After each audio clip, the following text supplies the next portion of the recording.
Most Americans are in debt for two reasons. The first is they probably don't make enough money. So you can eliminate debt if you can have a high income, generally speaking, because you don't need to worry about taking out credit card debt or those sorts of things, or car loans, because you can buy everything cash if you really wanted to. Build passive income streams, start your own business, start a side business, things like that, or try to climb the corporate ranks if that's the route you want to go.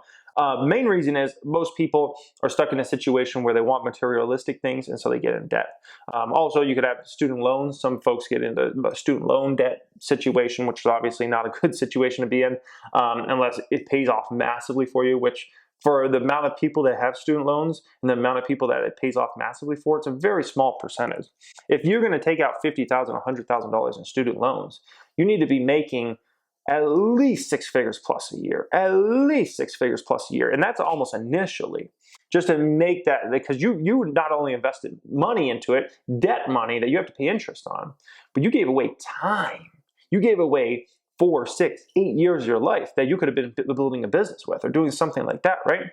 Focus on building income producing assets for you that throw off cash to you rather than something you got to pay cash toward. So that is why, but a lot of people get into credit card debt. That's a huge thing. They want the big flat screen TV, and so they go buy it on a credit card, and they pay their 25% interest rate on, and they pay the minimum payments, right?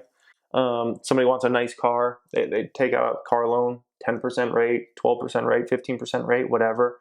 I've seen people right in front of my eyes do 20% plus interest rates before on a car. This is what some individuals like to do. And it's not necessarily that they like to do it. They just look at it as, yeah, I'll pay it back someday. And they get caught into this debt cycle of credit card debt. It's really ugly, where they're trying to climb out of it and they just can't ever climb out of it because the interest is just so high. I mean, when you're talking about 20% rate, I've seen credit cards 23%, 26%. We're talking about those sorts of interest rates. My gosh, to climb out of that, once you get dug in, it's difficult, especially if you don't have a way to make a lot more money. And you don't have income producing assets.